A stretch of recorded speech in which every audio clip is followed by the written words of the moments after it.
ঢাকার আদালত প্রাঙ্গণ থেকে 2 জঙ্গি ছিনিয়ে নেয়ার 19 মাসেও কাউকে ধরতে পারেনি পুলিশ। পলাতক 2 জঙ্গি দেশেই আছে জানিয়ে সিটিটিসি বলছে, তাদের ধরতে এবছরও 2টি অভিযান হয়েছে।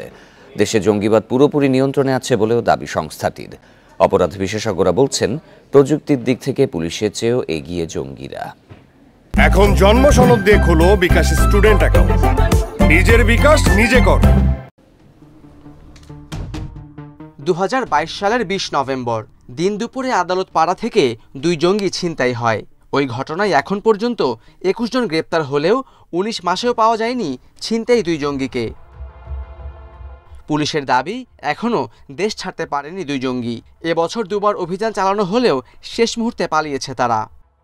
তাদের গ্রেপ্তার করে এটা আমাদের সর্বোচ্চ অগ্রাধিকার। আমরা ইতিমধ্যেই তাদের 2-1টি আস্তানা শনাক্ত করেছি, বাট আমাদের দুর্ভাগ্য আমরা অভিযানের পূর্বেই তারা স্থান পরিবর্তন করেছে, বাট আমরা আশাবাদী তারা ধরা পড়বেই।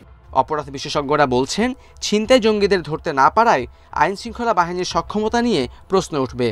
যেখানেই একত্রিত হবে সেখানেই দ্রুত সময়ের মধ্যে ব্যবস্থা, এরকম একটা প্রবণতা বা দৃষ্টান্ত যখন আমরা আইনশৃঙ্খলা বাহিনী উদাহরণ তৈরি করতে পারবে, কোনো মাধ্যমেই তার কিন্তু একত্রিত হওয়ার, কর্মপরিকল্পনা তৈরি করা বা শেয়ার করার সেই সুযোগটি কমে আসবে। প্রযুক্তির দিক থেকে পুলিশের চেয়ে জঙ্গিরা এগিয়ে বলছেন অপরাধ বিশেষজ্ঞরা।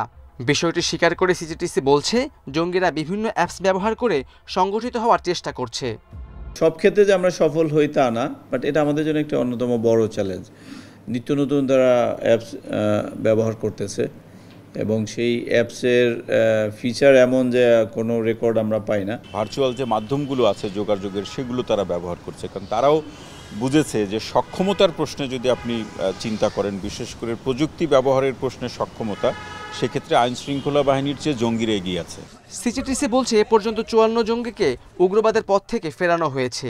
জেলখানায়ও এ প্রক্রিয়া শুরু হয়েছে।